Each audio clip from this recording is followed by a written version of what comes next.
रखिए कि आप नौकर हैं, नौकर हैं। इस बार अपनी हैसियत और औकात को मत भूलिए। हम भी नौकरी करने के लिए अर्जी दिए हैं, हमें अपनी हैसियत और औकात नहीं भूलनी चाहिए। याद रखना चाहिए कि जनता उसका मालिक है, चाहे वो खेतों में काम करता हो, सड़कों में गिट्टियाँ तोड़ता हो, या फिर किसी रिक्शे को नहीं है, यहाँ रोजगार नहीं है, यहाँ सड़कें नहीं है, यहाँ बिजली नहीं है, यहाँ स्वास्थ्य नहीं है। हमारे हॉस्पिटल में बच्चा ऑक्सीजन की वजह से मर जाता है, खरीदते हैं उसमें टैक्स देना पड़ता है। हम एक टूथब्रश खरीदते हैं उसमें टैक्स देना पड़ता है। क्यों आपका बोझ उठाए? 5 साल से लगातार काम चल रहा है और चल ही रहा है। लगता है कि कोई एनएच बन रहा है। इस बिहार विधानसभा चुनाव समय पर ही होना है। इसके लिए जो है चुनाव आयोग भी तैयारियों में जुट गए हैं और जो बिहार के अलग अलग पार्टी दल है वो भी बहुत ही बेहतरीन तरीके से राजनीतिक रणनीति शुरू कर चुका है। कुछ पार्टियां ऐसे भी हैं जो वर्चुअल रैली कर रहे हैं, अलग अलग तरीके से सदस्यता ग्रहण भी करा रहे हैं। तो ऐसे में आज हमारी मुलाकात में ख़ास मेहमान बहादुरगंज विधानसभा के विधायक प्रत्याशी नफीस हैदर साहब है। नफीस हैदर साहब टेरागंज इलाके से ताल्लुक़ रखते हैं। टेरागंज ये वो इलाका है किशनगंज में हमेशा ये चर्चा में रहा है। चर्चा में इसलिए रहा है कि यहाँ पर बदहाली जो है सर चढ़ के बोल रहा है। तो इसी को लेकर के, इसी मुद्दे को लेकर के खास बातचीत आज हमारे साथ नफीस हैदर से होगी। क्या कुछ टेरागंज के बारे में जानते हैं, क्या कुछ उनका विज़न है, विधायक प्रत्याशी बनने का या विधायक बनने का क्या कुछ उनका मोटो है। बहुत बहुत स्वागत है नफीस हैदर साहब आपका। बहुत बहुत शुक्रिया जनाब। सबसे सवालों का शुरुआत करने से पहले हम तो सबसे पहले पूछना चाहेंगे जो हमारे व्यूवर्स हैं उनको आप अपने तरफ से परिचय दे दें। आप क्या हैं? अस्सलाम वालेकुम सामीन, मेरा नाम नफीस हैदर है और मैं शुरू से एक सोशल वर्कर रहा हूं और मौजूदा वक्त में मजलिस इत्तेहादुल मुस्लिमीन का एक छोटा सा सिपाही हूं।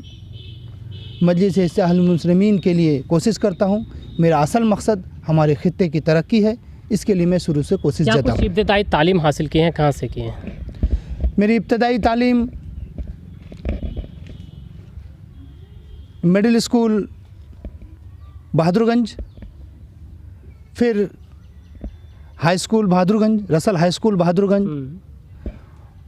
उसके बाद मधेपुरा कॉलेज मधेपुरा से मैंने आईएससी किया है। फिर आला तालीम के लिए मैं दिल्ली चला गया। जामिया मिलिया यूनिवर्सिटी से मुझे पॉलिटिकल साइंस में ऑनर्स करने का सर्फ हासिल हुआ। उसके बाद मैंने तालीम ज़्यादा हासिल नहीं की। खैर, बड़े ही विख्यात जो प्रशिक्षित यूनिवर्सिटी है देश के, वहाँ से इन्होंने तालीम हासिल की है। सबसे पहला सवाल नफीस हैदर साहब, आप पॉलिटिकल्स में क्यों रुचि रखने लगे और पॉलिटिक्स में कब से शुरुआत की है? देखिए, पॉलिटिक्स में रुचि की बात नहीं है। मेरा रुचि हमेशा से समाज सुधार में रहा है। जब मैं इब्तदाई दौर में था, अपनी ज़िंदगी के ज़ेर तालीम था, तो उस वक्त मैं पलासमनी अपने नानका में रहता था क्योंकि वहाँ से स्कूल नज़दीक थी और हमारे इलाके में तालीम के अच्छे जराए नहीं थे। या थे भी तो कम्युनिकेशन का मामला था। इस वजह से हम वहाँ रहते थे और मेरे घर कुछ ज़ाती मसाइल भी थे, इसलिए हम नानी के यहाँ रहते थे। तो वहीं से रह के पढ़ाई शुरू की। तो काहे बगाहे घर आना होता था। इंसान पूरी तरह मुनक़ता नहीं होता है अपने लोगों से, तो गाहे बगाहे घर आना होता था, चाहे किसी पर्व त्यौहार में या ऐसे ही। तो अक्सर साइकिल से आना पड़ता था। अच्छा। तो पहले तो किसी के साथ आता था, कोई छोड़ने ले जाने आता था। जब खुद से आ जाने लगा तो तकलीफ़ को महसूस करने लगा। रास्तों की तकलीफ़, अगर जाना हो तो एक दिन पहले से प्लानिंग करनी है आपको, फिर रास्ते में रुक के आना है, ये सारी दिक्कतें। और अब तो सड़कें हैं माशाल्लाह, जो भी हैं थोड़ी बहुत सड़कें हैं। उस वक्त तो सड़कें भी नहीं थी, लीक वाले रास्ते से आना पड़ता था। तो इन तकलीफ़ को देख कर के मुझे लगता था कि हमारे अंदर कहीं ना कहीं कमी है और हमारा खित्ता बहुत कमज़ोर है। इसलिए मैं फ़िक्रमंद रहता था।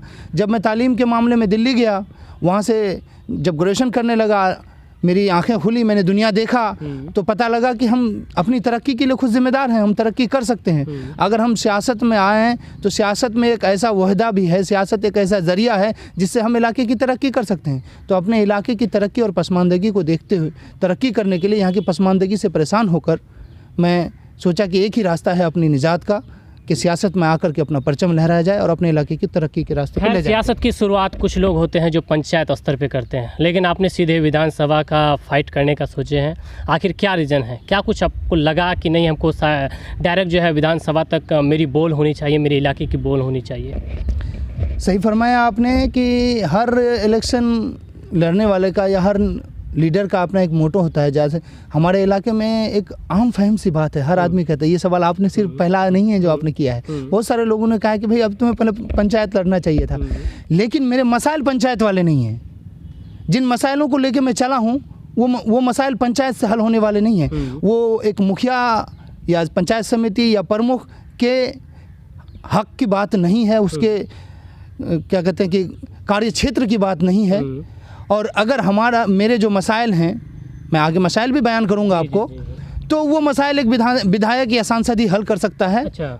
और ये मुश्तरका तौर पर बहादुरगंज और टेरागंज दोनों के मसाइल हैं, इसलिए मुश्तरका तौर पर बहादुरगंज टेरागंज विधानसभा में ही है, तो मुझे विधानसभा में ही काम करना है। मसाइल के लिए आप कब से तैयारी कर रहे हैं? नहीं, मसाइल तो अपने आप में तैयार हैं। मैंने बस उसको देख करके उसके हल करने की कोशिश की है। नहीं तो कहीं ना कहीं होता है ना कि जो बड़े लेवल पे जो चुनाव लड़ते हैं तो कहीं ना कहीं उसका फील्ड बहुत पहले से तैयार होता है, मान के चलते 10 साल या 5 साल पहले से तैयारी करता है। लेकिन आपने कब से शुरुआत की? मैं आपको बताऊं, मैं 2010 में जामिया से पास आउट हुआ। उस वक्त तक समाज के दर्द का एहसास था अंदर। ये नहीं तय था कि क्या करना है। सबसे पहला तो मोटो था कि भाई अपनी पढ़ाई पूरी करनी है और तमन्ना था कि अच्छे यूनिवर्सिटी से पढ़ना है। अपनी पढ़ाई को कंसंट्रेट किया मैं। उसी दौर में एक बहुत बड़ा आंदोलन हुआ हमारे हिंदुस्तान में स्वराज को लेकर। अच्छा। अन्ना हजारे जी के नेतृत्व में श्री अरविंद केजरीवाल जी भी उसमें थे।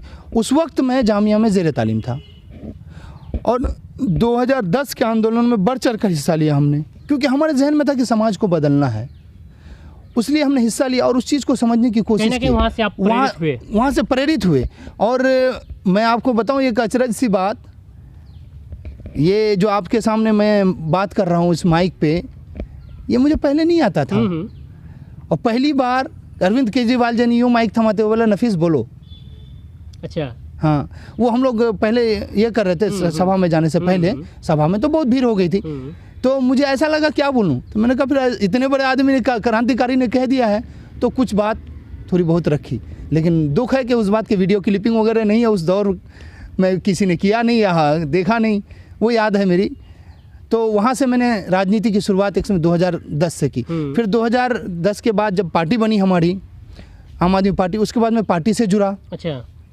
आम आदमी पार्टी से जुड़ा हुआ रहा हूँ मैं। फिर आम आदमी पार्टी के लिए काम किया, तो हमारे जहन में था कि मैं 2013 से मैंने पॉलिटिकली रनिंग शुरू कर दिया। अच्छा। अपने क्षेत्र का दौर, अपने क्षेत्र में घूमना। आम आदमी पार्टी को लेकर के आप अपने इलाके में भी आम आदमी पार्टी को लेकर ही मैंने अपने क्षेत्र में काम शुरू किया। और बाहर बहुत सारे लोग जानते भी हैं, आम आदमी पार्टी को लेकर मैंने काम शुरू किया। फिर इलाके का दौरा, लोगों से मुलाकात, बात, लोगों को बताना पार्टी के बारे में या लोगों की तकलीफ़ को सुनाना, उस चीज़ का मैं हिसाब किताब जिक्र मतलब रखने लगा। 2013 से ही मेरी तैयारी शुरू है एक तरह से। 2015 का विधानसभा चुनाव में हम लड़ना भी चाहते हैं पार्टी के लिए, मीटिंग भी हुई, पटना भी गए, हरिमोहन सिंह जी भी हमारे साथ गए थे, हम टिकट के दावेदारों में थे। तो अचानक पार्टी फैसला ली कि यहाँ चुनाव नहीं लड़ा जाएगा, तो फिर भी हम पार्टी के साथ रहे, स्टेट कमेटी बनाने के लिए डिमांड करते रहे। हमारे पुराने साथी जो थे, हम लोग मैं पटना ऑफिस में ही रहता था, परवीन अमानुल्लाह जी रहती थी, परवीन अमानुल्लाह जी के साथ हम रहते थे, धीरज क्रांतिकारी रहता था। आज जो लोग आम आदमी पार्टी के स्टेट कमेटी में कुछ लोग हैं, आनंद पटेल जी बहुत बड़े रहे हैं, तो वो सारे लोगों के साथ हम पार्टी के काम को ही कर रहे थे। लेकिन बीच में हमको लगने लगा कि नहीं, ये कुछ फैसला सही नहीं ले रहा है, ये फैसला लेने में देरी कर रहा है, या स्टेट कमेटी नहीं बना रहा था। हम लोग को देखिए, किसी भी काम को करने के लिए आपको ज़मीन पे काम करना पड़ेगा। तो हमने कई बार अरविंद केजरीवाल जी, संजय सिंह जी से, अरविंद केजरीवाल जी से, उस मनीष जी से बात की कि आप बिहार में पार्टी का विस्तार कीजिए, संगठन बनाइए, तब ना चुनाव लड़िएगा। जब तक आप तैयारी नहीं कीजिएगा तो चुनाव कहाँ से लड़िएगा। तो उन्होंने ध्यान नहीं दिया। तो हम लोगों को लगने लगा कि अगर ये देरी करता है तो ज़मीन पे एट लास्ट में जाके कोई फ़ायदा नहीं है। आप एक बैग चुनाव में कूद जाओगे तो लोग आपके बारे में जानेंगे नहीं, कैसे आपको वोट करेंगे। तब इसी बीच मजलिस इत्तेहादुल मुस्लिमीन के ख़यालात से मैं वाबिस्ता हुआ। जब आप ऑल इंडिया मजलिस इत्तेहादुल मुस्लिमीन की बात कर रहे हैं, एक आम आदमी पार्टी से जुड़ने के बाद, उनके साथ 3 साल कार्य करने के बाद ऑल इंडिया मजलिस इत्तेहादुल मुस्लिमीन का दामन थामना, कहीं ना कहीं क्या लगा आपको इसमें ऑल इंडिया मजलिस इत्तेहादुल मुस्लिमीन में? क्योंकि जो आम आदमी पार्टी है वो एक सेकुलर है, जहाँ पे एक विचारधारा की लड़ाई है, लेकिन ऑल इंडिया मजलिस इत्तेहादुल मुस्लिमीन सीधे उसका उलटफेर है। ये जात पात को लेकर के काफ़ी चर्चित रहा है और आज भी है। क्या आपको ये डिसीजन अच्छा लगा?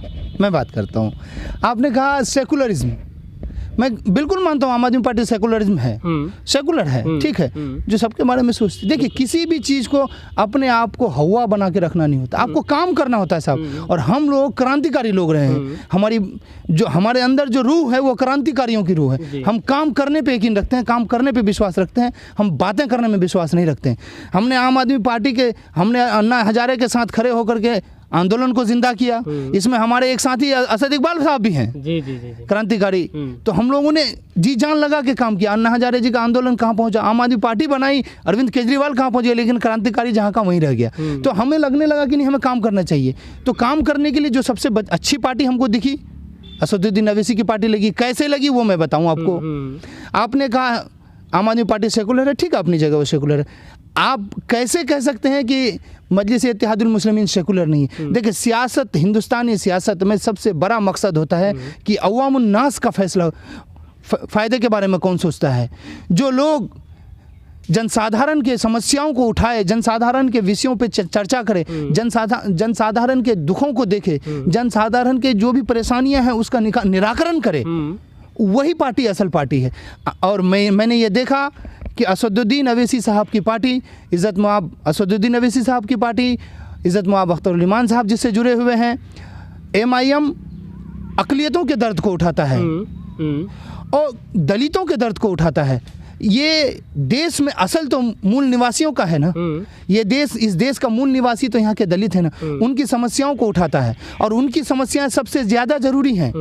इस देश में आज लोग आ करके, बहुत सारे लोग हैं, लेकिन आप देखिए दलितों की क्या स्थिति है। दलितों की स्थिति में उद्धार हुआ। आज़ादी के समय में जब भीमराव अंबेडकर साहब ने दलितों के लिए विशेष रिजर्वेशन का प्रावधान किया तो उनका एक मनसा था कि कुछ दिनों बाद अगर बराबरी का मामला आ जाता है तो फिर ख़त्म किया जाए। लेकिन आज तक बराबरी का मामला आया? बिल्कुल। आज तक क्या दलितों का उद्धार हो पाया? क्या आज तक दलित, आदिवासी, मूल निवासी जो हैं उनका उद्धार नहीं हो पाया?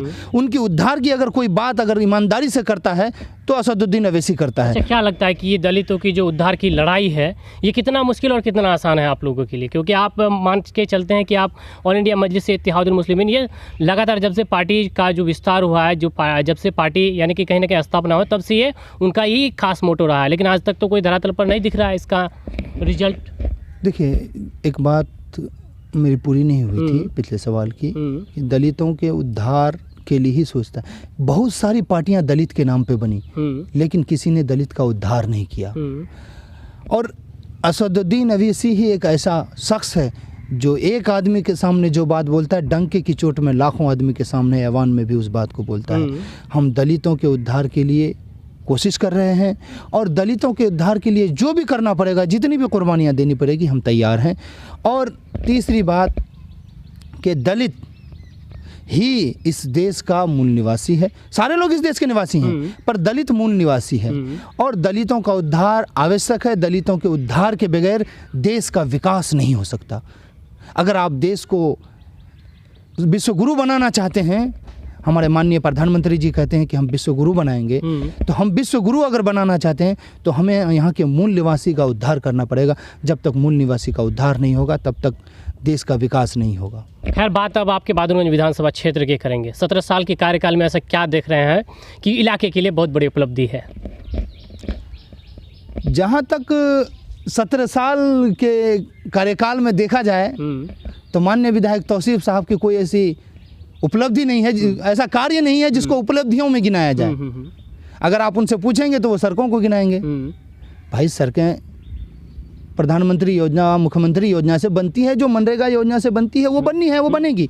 कोई भी विधायक रहेगा तो मनरेगा योजना, प्रधानमंत्री योजना, मुख्यमंत्री योजना की जो सड़कें हैं वो बनेंगी। लेकिन आज एक बिल्कुल मजाहिया सा बात ले लीजिए, सियासत में मजाहिया कहिए या चालाकी कहिए, ये दुनिया जानती है कि लोचा पुल किसने बनवाया, लोचा पुल के लिए किसने संघर्ष किया। तो क्या लगता है कि लोचा पुल का क्रेडिट अभी है, लोचा पुल का क्रेडिट विधायक जी लेना चाहते हैं क्या? सुनिए अभी क्या कहते हैं कि माननीय तस्लीमुद्दीन से लेकर के मौलाना असरारुल हक कासमी तक जो भी सांसद निधि के लोग रहे हैं, और इसमें माननीय नीतीश कुमार का भी नाम आता है कि उन्होंने आके देखा, या जो लोग हैं वो बड़े, ये इतना बड़ा पुल तो मुख्यमंत्री या सांसद निधि से ही हुआ है। बिल्कुल बिल्कुल। माननीय विधायक जी के कुछ लोग सुनते हैं कि अभी मैं अपने आंखों से नहीं देखा हूँ, लेकिन फेसबुक व्हाट्सएप में देख के बताता हूँ कि वहाँ एक बोर्ड लगाया है उद्घाटन का या शिलान्यास का। मुझे लगता है शिलान्यास के भी बोर्ड पड़े होंगे, चिपका दिया होगा। तो अब ये हंसने वाली बात नहीं नहीं। खैर, ये शिलान्यास का बोर्ड हम लोग भी जब आ रहे थे तो देखे, लेकिन वो पुल के लिए नहीं है, एक रास्ता गया है इधर मरम्मती के लिए, वो बोर्ड लगाया गया है। तो क्या पुल पे ही लगाना जरूरी था? पुल के जस्ट नीचे, यानी कि जो ही आप पुल पर चढ़ते हैं ना, उसके नीचे ही लगाया गया है। जहाँ से जाती, देखिए शिलान्यास का बोर्ड कहाँ लगता है? उस रास्ते के मुहाने पर जहाँ से शुरू होता है। खैर ये चीज़ हमको गलत लगा, इसलिए क्योंकि रास्ते के मुहाने पर ही ये बोर्ड लगी हुई है। नहीं, रास्ते के मुहाने पे जहाँ लोग नीचे उतरते हैं ना, वो रास्ता एक्चुअली वहाँ से नहीं है, वो रास्ता उधर से है। अच्छा। वहाँ तो नया निकाला गया, जब पुल का ऊंचाई बढ़ गया ना, इसलिए उस रास्ते को निकाला गया है। अगर उसको पारित किया गया है तो उसको फिर देखना पड़ेगा, लेकिन पुराना वो रास्ता नहीं है। टेरागंज की ऐसी क्या क्या बदहाली है जो आपको दिख रहा है जिसमें आज तक कोई काम नहीं हो पाया? तमाम जगह बदहाली है सब। कहाँ बदहाली नहीं है? किस सेक्टर में बदहाली नहीं है? यहाँ की सड़कें आज भी जर्जर हैं। अगर किसी तरह बना भी दी गई हैं तो बाहर का पानी आता है, बहा के ले जाता है। आज भी यहाँ रास्तों में कीचड़ है। आज आपको यहाँ बताते हैं, बेलबाड़ी खर्रा से दक्षिण की तरफ जाइए, नटिनशाला से जो रास्ता निकलती है, वहाँ नृत्यशाला से जो रास्ता निकल के बेलबाड़ी खर्रा की तरफ आती है, आप सब पैदल नहीं चल सकते उस रास्ते पे, कच्चा रास्ता है। इतनी परेशानी है। और कई रास्ते ऐसे हैं, मैंने देखा है कि शिलान्यास का बोर्ड लगा हुआ है पर उस पर काम नहीं हो रहा है। अच्छा। अब आप मुख्य सड़क ले लीजिए, निसंदरा टू टेरागाज जो सड़क जाती है, इसमें 2 शिलान्यास के बोर्ड लगे, एक टेरागाज की तरफ से, एक निसंदरा की तरफ से। ये क्या है? क्रेडिट लेने का हो रहा है ना? क्या लगता है आपको कि ये फेक शिलान्यास है? नहीं, काम तो हो रहा है। पिछले 5 साल से निरंतर काम हो रहा है साहब। अब पता नहीं कितने टर्म और चाहिए एक सड़क को पूरा करने के माननीय विधायक जी को। ये तो माननीय विधायक जी की कृपा होगी कि अगर पूरा कर दिया जाए। ये हमारी मुख्य सड़क है साहब। कितने, मतलब 5 साल से लगातार काम चल रहा है और चल ही रहा है। लगता है कि कोई एनएच बन रहा है। इस बीच में तो वो बॉर्डर वाला रोड बन के तैयार हो गया, जहाँ के मिट्टीकरण वगैरह सब कुछ करना था, सारा कंप्लीट हो गया। ये पिचिंग का काम नहीं हो रहा है। और उपलब्धि के नाम पे क्या, हमारे यहाँ कॉलेज नहीं है साहब, हमारे यहाँ कोई फैक्ट्री नहीं है, हमारे यहाँ हॉस्पिटल्स नहीं है। एक उप स्वास्थ्य केंद्र है बहादुरगंज में, 100 उप स्वास्थ्य केंद्र टेरागंज में। हॉस्पिटल तो है ही नहीं हमारे यहाँ। डिग्री कॉलेज के नाम पे है ही नहीं। डिग्री कॉलेज के नाम पे एक नेहरू कॉलेज है, उसके अलावा 2-3 वित्त रहित कॉलेज हैं। वित्त रहित लोग क्यों आपका बोझ उठाए? वित्त रहितों के ऊपर 70% स्टूडेंट का बोझ है। अगर वित्त रहित काम करना छोड़ दे तो सरकारी तनख्वाह का पैसा कहाँ जाता है? हम जो चुंगी देते हैं वो कहाँ जाता है? हम जमीन का चुंगी देते हैं वो कहाँ जाता है? रोड का टैक्स देते हैं वो कहाँ जाता है? हम एक आलू प्याज खरीदते हैं उसमें टैक्स देना पड़ता है, हम एक टूथब्रश खरीदते हैं उसमें टैक्स देना पड़ता है, हमारे कपड़ों में टैक्स देना पड़ता है, हमारे हर चीज़ में टैक्स है, लेकिन कहाँ जाता है वो पैसा? तो कहीं ना कहीं काम के मामले में आप अपने विधायक को विफल समझते हैं? बिल्कुल विफल है साहब।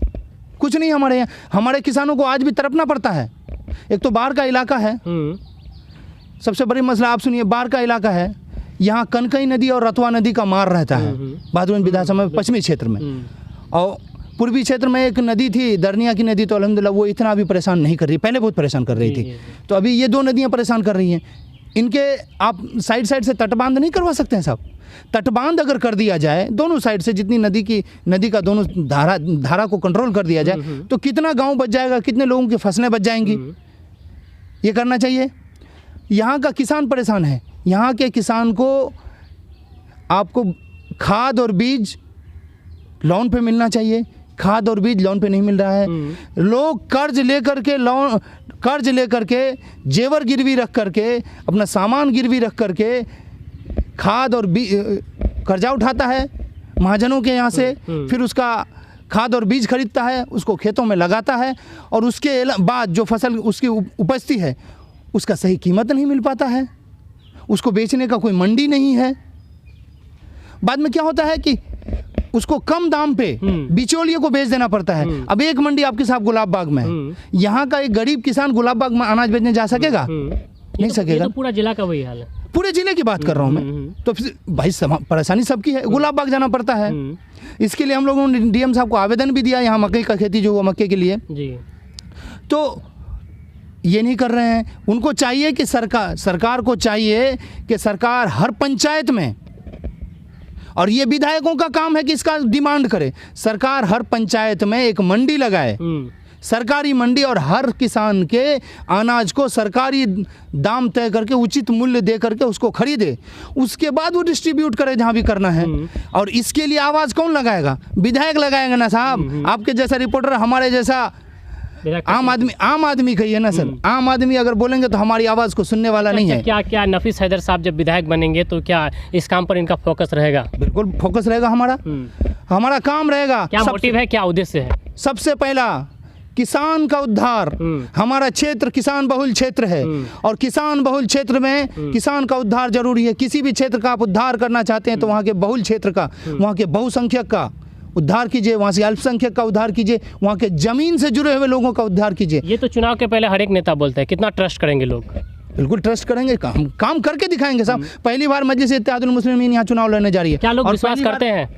बिल्कुल विश्वास करेंगे, करना होगा। हम कर रहे हैं, हमने विश्वास किया। हम 70 सालों से विश्वास करते आ रहे हैं।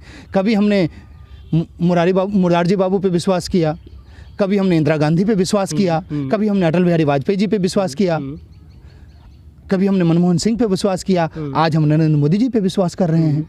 हमें विश्वास तो करना होता है, और हम विश्वास कर रहे हैं। खैर नफीस साहब, जो आपका उद्देश्य है विधायक बनने का, ऐसे में बहादुरगंज विधानसभा में अगर अभी के डेट में देखा जाए तो बहादुरगंज विधानसभा चुनाव को लेकर के MIM की तरफ से ढेर सारे दावेदार आ रहे हैं, दर्जनों दावेदार हैं। ऐसे में क्या लगता है, जो नफीस साहब का जो उद्देश्य है, जो आइडिया है, उनको अगर विधायक के रूप में विधायक का टिकट अगर नहीं मिलता है तो इस आइडिया या इस उद्देश्य को वो किस तरह से लोगों के बीच ले जाएंगे? देखिए, मैं एक मकसद को लेके चला हूँ। मेरा मकसद, आप जान गए कि मेरा मकसद है मेरे इलाके की तरक्की। उसकी तरक्की के लिए मुझे जो भी कुर्बानियाँ देनी पड़े मैं देने के लिए तैयार हूँ। मुझे अपने इलाके की तरक्की चाहिए। मैंने नुमाइंदगी के लिए दावा किया है पार्टी में। अगर मुझे पार्टी नुमाइंदे के लायक समझती है, अगर मुझे अपना नुमाइंदा बनाती है, तो मैं मजबूती के साथ धन बल सारी ताकत लगा करके चुनाव लड़ूंगा। अच्छा, अगर आपको नुमाइंदी नहीं बनाते हैं तो जिस प्रकार से आज के डेट में आप पार्टी के लिए मेहनत कर रहे हैं, क्या वो मेहनत लगातार जारी रहेगा? आपका वो सवाल का जवाब पूरा नहीं। अगर मुझे पार्टी नुमाइंदा नहीं बनाती या मैं विधायक नहीं बनता हूँ, जो कोई भी विधायक बनता है, अगर मेरे करीब में होगा, मेरे हाथ में होगा, मेरी बात मानने वाला होगा और मुझे लेकर चलने वाला होगा, तो मैं इन तमाम मुद्दों पे कार्य कराने की कोशिश करूंगा। मगर मैं जनता से इस दूसरे के मामले में वादा नहीं कर सकता। अगर हाँ मैं बनता हूं तो मैं वादा करता हूं कि मैं इन कामों को करूंगा। यहाँ पर हमारे क्षेत्र में शिक्षा के क्षेत्र में काम नहीं है, बेसिक एजुकेशन के नाम पे कुछ नहीं है। स्कूलें चल रही हैं लेकिन पढ़ाई इतनी अच्छी नहीं है। बेसिक एजुकेशन ठीक करूँगा। बच्चियों के लिए मैं नर्सिंग कॉलेज खुलवाऊंगा, और नर्सिंग कॉलेज की बहुत ज़रूरत है। हमारे यहाँ बच्चियाँ मैट्रिक करने के बाद, 10th करने के बाद, इंटर करने के बाद शादी ब्याह करा दिया जाता है, वो अपनी घर गृहस्थी के जीवन में बिजी हो जाती हैं। अगर वही 2 साल बचा करके उनका कोई नर्सिंग का कोर्स कर लिया जाए, एक नर्सिंग कॉलेज हमारे इलाके में हो, तो वो बच्ची कम से कम नर्सिंग करके जाएगी, अपने घर गृहस्थी को सही से चलाएगी। अगर किसी को दवा दारू की ज़रूरत पड़ी, एक दाई की ज़रूरत पड़ी, किसी के परसों का मामला हुआ, तो वो बच्ची तो कम से कम नर्स बन के रहेगी, संभाल सकेगी। हमारे इलाके में बिजली की सुविधा नहीं है। हम बहादुरगंज विधानसभा के लोग हैं, हम किसान जिला के लोग हैं, लेकिन हमको आज भी बिजली आपूर्ति अररिया जिला से होती है। हम बिजली आपूर्ति किशनगंज से कराने की कोशिश करेंगे। और सबसे बड़ी चीज़ है, एजुकेशन के क्षेत्र में एक काम और रह गया सर, बोल देते हैं। एजुकेशन के क्षेत्र में एक काम यह है कि हमारे इलाके के लोगों के गार्जियन का जो जहन है उसको साफ़ करने की ज़रूरत है। हम इलाके के लोगों को एजुकेशन के वैल्यूज़ को समझाएंगे। मैंने एक प्रोग्राम डिज़ाइन किया है रीडिंग मेला नाम का, मैंने कई जगह पटना में किया भी है। उससे क्या होता है, हम जगह जगह जाते हैं, लोगों को इकट्ठा करते हैं, छोटे बच्चे से बड़ों को, और बच्चों को छोटा छोटा सवाल पूछते हैं, उनको इनाम देते हैं ताकि उनका हौसला बढ़े। और एक मोटिवेशनल स्पीच की होती है वहाँ पे, जो कि गार्जियन को एजुकेशन के वैल्यूज़ को समझाने की ज़रूरत होती है। अगर एक बच्चा भी समझ गया तो आधी रोटी खा करके भी कोई कलाम बन सकता है। और मैं चाहता हूँ हमारे इलाके से लोग कलाम बने। और रहा सवाल किसानों के क्षेत्र में, तो हम बता ही दिए आपको, और भी मामले हैं। और रोज़गार के मामले में यहाँ नौजवान बहुत बेरोज़गार हैं। हमारे यहाँ के नौजवान पढ़े लिखे बहुत बेरोज़गार हैं। इनके रोज़गार की समस्या को दूर करना है। हम चाहते हैं कि हमारे यहाँ ही रोज़गार लगे। रोज़गार के लिए रास्ता ये है कि एक ऐसा उपाय है जिससे रोज़गार और किसान दोनों का मसला हल हो सकता है, वो है कि हमारा क्षेत्र जो है यहाँ पटसन उपजता है, यहाँ धान उपजता है, यहाँ मक्का उपजता है। पटसन के लिए जूट मिल का हम मांग करते हैं कि एक जूट मिल बनाई जाए, और मक्का के लिए हम चाहते हैं कि जगह जगह हर पंचायत में सरकार प्रोसेसिंग यूनिट लगाए, क्योंकि हर पंचायत में मक्के की उपज भारी मात्रा में होती है। हर जगह प्रोसेसिंग यूनिट हो, बहुत सारे लोगों का वहाँ रोज़गार लगेगा, बहुत सारे जवानों का वो रोज़गार लगेगा, और मक्के का भी खपत होगा, और उसका जो चीज़ें बनेंगी, जो भी प्रोडक्ट बनेगा वो सरकार में सरकार मार्केट में बेच दे। और तीसरी चीज़ जो है कि यहाँ जो हमारा इलाका जो है ना, रोज़गार के मामले में एक और बात कहेंगे कि चीनी मिल का बहुत ज़रूरत है, और हमारा इलाका अब चाय भी उपजाने लगा है। ऊपर वाले का करम है कि किशनगंज में अब चाय उपजने लगा है, तो हम चाहते हैं कि चाय का भी एक प्रोसेसिंग यूनिट वगैरह लगाया जाए, चाय की खेती के बारे में लोगों को बताया जाए, जिससे आमदनी बढ़े। ये जो परंपरागत खेती है, इससे लोगों को दूर करते हुए लोगों को आमदनी वाले खेती की तरफ ले जाया जाए। जैसे हमारा इलाका में अनानास की खेती बढ़िया हो सकती है, हमारे इलाके में चाय की खेती बढ़िया हो सकती है, हमारे इलाके में केले की खेती बढ़िया हो सकती है। जो आमदनी के नकद वाले जो खेती हैं, इन चीज़ों की खेती बढ़िया हो सकती है। इसलिए सरकार को चाहिए कि सरकार अपना एडवाइजरी भेज करके वैज्ञानिक भेज करके लोगों को इस बात को समझाए। खैर नफीस साहब, एक बात लास्ट में लेंगे कि नफीस साहब को अगर पार्टी अपना नुमाइंदेगा चुनती है तो जनता से वो किस आधार पर वोट मांगेंगे? क्योंकि हाल ही में उन्होंने जो है कहीं ना कहीं पूरा विधानसभा को देखना है, पूरे विधानसभा के लोग कहीं ना कहीं नफीस साहब को जानते हैं, कहीं नहीं भी जानते हैं, तो ऐसे में क्या आधार होगा आपका वोट मांगने का? देखिए, मैं पार्टी के अंदर अर्जी दिया हूँ, अगर पार्टी मुझे अपना नुमाइंदा बनाती है और लोगों के पास में जाता हूँ, तो लोगों को मैं यही कहूँगा कि आप अपने गिरहवान में, अपने इलाके में झांक के देखिए। अगर सही माने में तरक्की हुई है तो बताइए, अगर तरक्की नहीं हुई तो एक बेहतर नुमाइंदे की अगर ज़रूरत है तो मैं इंशाल्लाह पेश हो सकता हूँ। और दूसरी चीज़, इलाके में इतनी बदहाली है साहब, लोग तराहीमाम है, आप कहीं भी परेशानी पूछिए, हर लोग परेशान हैं, और इलाके को एक अच्छे नुमाइंदा की ज़रूरत है। और इंशाल्लाह मैं कोशिश करूँगा बेहतर नुमाइंदा बन के खरा उतरने की। और मुद्दा ये रहेगा, हमारा यहाँ कितने मुद्दे गिनो, हर जगह तो मुद्दे ही मुद्दे हैं सर। मैंने इतने सारे मुद्दे बता दिए आपको। यहाँ एजुकेशन नहीं है, यहाँ रोज़गार नहीं है, यहाँ सड़कें नहीं है, यहाँ बिजली नहीं है, यहाँ स्वास्थ्य नहीं है। हमारे हॉस्पिटल में बच्चा ऑक्सीजन की वजह से मर जाता है, हमारे हॉस्पिटल में बच्चा आधार कार्ड की वजह से एंट्री नहीं मार पाता है, उसका एडमिशन नहीं होता है, और बच्चा बाहर तरफ के मर जाता है। हमारे यहाँ के रहनुमा चूड़ी पहन के देखते रहते हैं, उनका एक कमेंट तक नहीं आता है, उनका एक ट्वीट तक नहीं आता है, उनका एक बयान तक नहीं आता है। इससे ज़्यादा शर्मिंदगी की बात और क्या हो सकती है हमारी? खैर चलते चलते एक लास्ट सवाल लेंगे, बात करेंगे हम कि आज के डेट में अगर बहादुरगंज विधानसभा में देखा जाए तो मुस्लिम बहुल इलाका है, अल्पसंख्यक वोटों का वर्चस्व है। ऐसे में एमआईएम भी अल्पसंख्यक वोटों पर ज़्यादा फोकस करते हैं, कांग्रेस का भी उसी पर फोकस है। तो क्या लगता है आपको कि यहाँ पर जो वोट को लेकर के जो वोट का रेशियो है, तो क्या लगता है कि एमआईएम का आपको किस तरह से यहाँ पे फ्यूचर दिख रहा है? क्या एमआईएम अलग अलग पार्टी दल को पट करने दे पाएगी? बिल्कुल, एमआईएम इस बार यहाँ से जीत रही है। और रहा सवाल के, ये जो आप सवाल किए हैं ना सर, ये सेकुलरिज्म और कॉम्युनलिज्म के तमगे को हटा दिया कीजिए। अक्सर हमारे ऊपर एक लांछन सा आप लोग लगाते हैं कि ये सवाल में ही कॉम्युनलिज्म था आपका, कि 70% है, तो क्या हम सिर्फ जहाँ 70% है वहाँ रहेंगे? हम तो सबको लेके चलते हैं, हम तो उन शास्त्रों को मानने वाले लोग हैं, और एमआईएम पार्टी सबको साथ में लेके चलना चाहती है। और एमआईएम पार्टी विश्वास करती है, अहम निजा परो वेदी गणना लघुचेत श्याम उदार चरिता नाम वसुधैव कुटुंबकम। ये मेरा है, वो तुम्हारा है, ऐसी बातें छोटे लोग करते हैं सर। बड़े दिल वाला तो वो है जो पूरे संसार को अपना परिवार समझता है, और एमआईएम पूरे संसार को अपना परिवार समझती है और सबको लेके चलना चाहती है। हाँ, वो अलग बात है कि अपन बच्चे को जब भूख लगती है तो वो रोता है खाने के लिए। हम अपने हक की बात करते हैं सर, हम अपना हक मांगते हैं तो हम कॉम्युनल हो गए।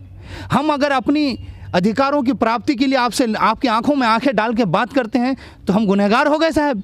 ये तो नहीं चलेगा। अगर आप इक़्तिदार में हैं तो आपसे ही हमारी सवाल होगी, हम आप ही से सवाल करेंगे, और आप आपको जवाब देना होगा। हमें आप टरका नहीं सकते हैं, हम तो सवाल करेंगे। हमारा अधिकार जो हमें हमारा संविधान देता है, हम उसी का मांग करते हैं ना। असदुद्दीन अवीसी जी क्या बोलते हैं, अख्तर उल ईमान साहब क्या बोलते हैं, संवैधानिक अधिकारों की ही बात करते हैं ना। हमारा जो संवैधानिक अधिकार है हम वही मांगते हैं। अगर हम मांगते हैं तो हम बूढ़े हो गए साहब, हम कॉमनल हो गए, ये तो गलत है ना। आपका कुत्ता कुत्ता, हमारा आपका कुत्ता टॉमी, हमारा कुत्ता कुत्ता, आपका कुत्ता टॉमी। आप अगर अधिकारों की बात करें तो आप ठीक हैं, और हम अगर अधिकारों की बात करें तो हम कॉमनल हो गए। किसको आप कॉमनल, सेकुलर और कॉमनल में गिनते हैं? कांग्रेस को। कैसे कांग्रेस सेकुलर है? राम बाबरी मस्जिद का ताला किसने खुलवाया? खैर बताइए, मूर्ति किसके समय में स्थापित हुई? आप सर्च कर लीजिएगा, हम क्यों बताएं, इंटरनेट अवेलेबल है। बिल्कुल बिल्कुल बता सकते हैं। नहीं जब कांग्रेस में आ ही गई बात तो बता ही दीजिए। तो आप बताइए किसका किसके टाइम में? राजीव गांधी के टाइम में, इंदिरा गांधी के टाइम में, नेहरू जी के टाइम में, ये तमाम काम तो उसी वक्त हुए हैं। आज जो इतना बड़ा हुआ बना के रखे हैं क्या है? और आज क्रेडिट लेने का हो रहा है साहब राम मंदिर बनने का। अभी मैं देख रहा था कल कि कांग्रेस के कोई बड़े नेता हैं, नाम मेरे जहन से उतर रहा है, शायद मणिशंकर अय्यर या क्या है, कंफर्म नहीं है, जहन में आ रही। तो अब तो राम मंदिर का होर लेने का चलन हो गया है। तो आप कैसे किसी को सेकुलर और कॉमनलिज्म में बांट सकते हैं? बेहतर है कि उस मुद्दे पे हम लोग बात ना करें। दूसरा सवाल। इसी के साथ बहुत बहुत शुक्रिया आपका समय देने के लिए। फिर मिलेंगे आपके साथ इसी जुनून और जज्बात के साथ। एक बात बोलना था सर, बोल दें? हाँ क्यों नहीं, बिल्कुल। क्या आपका सवाल छूटा बताइए। आप सवाल नहीं, आप सेकुलरिज्म और कॉमनलिज्म का धब्बा लोग MIM पे लगाते हैं, ये गलत है। कॉमनल तो वो लोग हैं जो बांटने का काम करते हैं, जो समाज को तोड़ने का काम करते हैं। नहीं करते हैं तो हमारे माननीय जी विधायक जी का अभी 2-4 दिन पहले बयान आया है कि ध्यान रखिएगा टीका टोपी वाले आएंगे आपके पास। ये क्या है साहब? आप संवैधानिक क्षेत्र में रह करके एक रिस्पॉन्सिबल पर्सन होकर के आप टीका और टोपी पर टिप्पणी करते हैं, जबकि टीका टोपी एक व्यक्तिगत अधिकार है और संवैधानिक अधिकारों के अंतर्गत जो मूल अधिकार हैं, मूल अधिकारों में धार्मिक स्वतंत्रता का अधिकार भी एक अधिकार है। कोई भी व्यक्ति विशेष, कोई भी भारतीय नागरिक अपनी इच्छा अनुसार किसी भी धर्म का पालन कर सकता है। ये अधिकार भारतीय संविधान हमें देता है। और आप टिप्पणी करते हैं साहब राजनीतिक फायदे के लिए कि टीका टोपी वाले आएंगे। ये क्या औचित्य है आपका? आप सीधे सीधे क्यों नहीं कहते हैं? किसी के टीका और टोपी पे टिप्पणी करने का अधिकार आपको नहीं है विधायक जी। और विधायक जी इस बात को ध्यान रखिए कि जनता सब कुछ देख रही है, जनता आंखें बंद की हुई नहीं है। और इस बात को हमेशा याद रखिए कि आप नौकर हैं, नौकर हैं। इस बार अपनी हैसियत और औकात को मत भूलिए। हम भी नौकरी करने के लिए अर्जी दिए हैं, हमें अपनी हैसियत और औकात नहीं भूलनी चाहिए। और माननीय विधायक जी को याद रखना चाहिए कि जनता उसका मालिक है, चाहे वो खेतों में काम करता हो, सड़कों में गिट्टियाँ तोड़ता हो, या फिर किसी रिक्शे को खींचता हो, या नदी में मछली पकड़ता हुआ मल्लाह हो, खेतों में काम करने वाला किसान हो, या कोई भी व्यक्ति हो जो आपके क्षेत्र का है, आप उसके नौकर हैं और वो आपका मालिक है। आपका मालिक टोपी पहने, टीका पहने, आप उसकी तरफ निगाहें नहीं उठा सकते और दोबारा उठाइएगा भी नहीं। इसी बात के साथ अपनी बात को खत्म। तो ये थे हमारे साथ नफीस हैदर साहब। नफीस हैदर साहब लगातार सोशल एक्टिविस्ट यानी कि समाज से जुड़ा हुआ है और बहुत दिनों से समाज के लिए ज़मीनी स्तर पर वर्क भी कर रहे हैं। हाल ही में 2020 विधानसभा चुनाव का ये तैयारी में जुट गए हैं और इस पूरे दमखम के साथ ऑल इंडिया मजलिस इत्तेहादुल मुस्लिमीन के लिए प्रचार प्रसार कर रहे हैं। इसी के साथ फिर अगले विधानसभा क्षेत्र में अगर हम गए तो किसी अगर प्रत्याशी से हमारी मुलाकात होगी तो उनकी विचारधारा, उनकी सोच, उनके जो आइडियाज़ हैं हम आप तक पहुंचाने की कष्ट करेंगे। बहुत बहुत शुक्रिया आप सभी साथियों का जुड़ने के लिए।